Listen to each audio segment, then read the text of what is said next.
Hello students, welcome back once again in my video. Today we are going to discuss chapter electricity exercise question answer for class 10th. So let's start. Here first question is a piece of wire of resistance R is cut into 5 equal parts. आपके पास एक wire का piece है और उसका resistance है are, उसको 5 equal parts में cut किए हैं. These parts are then connected in parallel. और फिर उसको कैसे कनेक्ट कर दिया है पैरेलल में.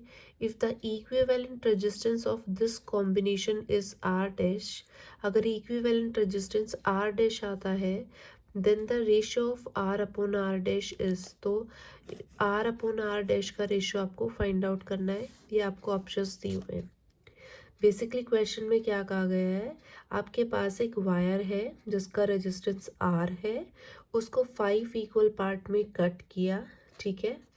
देन उसके बाद उनको कनेक्ट किया पैरेलल में. तो यहाँ पे जो इक्विवेलेंट रेजिस्टेंस है वो आर डैश होगा. तो आपको आर अपॉन आर डैश का रेशियो निकालना है. ये आपके पास एक वायर है, इसका रेजिस्टेंस कितना दिया है आर. अब आप इसको कट करो 5 इक्वल पार्ट्स में. 1 2 3 4 एंड 5. तो जब इसको कट करेंगे यहाँ पे क्या आएगा आर अपॉन 5, ये भी R upon 5, R upon 5, R upon 5 and R upon 5, ये आ जाएगा. पैरेलल में हम फॉर्मूला यूज़ करेंगे. यहाँ पे आर डैश क्यों लिया है, क्योंकि मेंशन किया हुआ है इक्विवेलेंट रेजिस्टेंस कॉम्बिनेशन जो है वो क्या है आर डैश. तो फॉर्मूला होता है 1/R1 प्लस 1/R2. तो R1 क्या होगा यहाँ पे R/5. तो इन सबको हम क्या करेंगे सम कर देंगे. 1/R2, R2 R/5.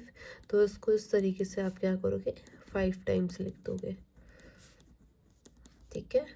तो एलसीएम यहाँ पे आपके पास क्या आएगा R, और जब आप इन सबको ऐड करोगे तो आपके पास क्या आ जाएगा 25 आ जाएगा. जब आर डैश की वैल्यू निकालेंगे तो वो हमारे पास क्या होगा, इसका रेसिप्रोकल कर देंगे. 1/R डैश है, आर डैश निकाल रहे हैं तो इसका रेसिप्रोकल होगा, क्या आएगा R/25. तो ये हमारे पास क्या आ गया इक्विवेलेंट रेजिस्टेंस. अब हमें रेशियो निकालना है आर अपॉन आर डैश का. तो R upon R dash, R as it is रहेगा और आर डैश की वैल्यू क्या है हमारे पास आर अपॉन 25. तो 25 ऊपर आ जाएगा, आर से आर कैंसिल, तो ये रेशियो किसके इक्वल आ गया 25. तो option D is correct. I hope ये आपको समझ आया है. Next question, which of the following does not represent electric power in a circuit. Question में कहा गया है कि आपको जो ये ऑप्शंस दिए हुए हैं इनमें से कौन सा ऑप्शन जो है वो इलेक्ट्रिक पावर को रिप्रेजेंट नहीं कर रहा है. तो हम इसके लिए सॉल्व करके देखते हैं. वैसे तो ऑप्शन में आया है तो आप डायरेक्ट अप्लाई कर सकते हो, सॉल्यूशन का नीड नहीं है. बट यहाँ पे हम समझते हैं कि किस तरीके से करेक्ट ऑप्शन क्या होगा. तो देखो, पावर के लिए जनरल हमने फॉर्मूला यूज़ किया V इंटू आई, पोटेंशियल इनटू करंट. अब हमें पता है जो ओम्स लॉ होता है उसका हम यूज़ करेंगे, वो होता है V equals to I R. तो ये वैल्यू हम यहाँ पे पुट करेंगे V में. तो हमें क्या वैल्यू मिलेगी आई आर, V की जगह हमने ये वैल्यू पुट किया इनटू आई. तो यहाँ से हमें क्या मिला आई स्क्वायर आर, ठीक है. तो देखो आई स्क्वायर आर ये तो नहीं होगा क्योंकि ये इसका फॉर्मूला है. V इंटू आई ये भी नहीं होगा.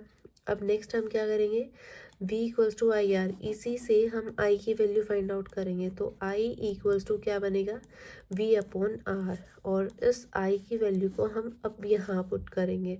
तो हमारे पास क्या आएगा V अपॉन आर का होल स्क्वायर इंटू आर.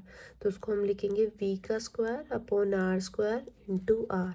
तो एक आर से एक आर कैंसिल, तो यहाँ हमारे पास क्या टर्म बची V स्क्वायर अपॉन आर. ये पावर का एक फॉर्मूला ये बन गया है, एक फॉर्मूला पावर का ये बन गया है, एक आपके पास ये बन गया है. तो अब देखो ऑप्शन में कौन सा नहीं है, आई आर स्क्वायर ये नहीं है. तो ये इलेक्ट्रिक पावर को रिप्रेजेंट नहीं करेगा.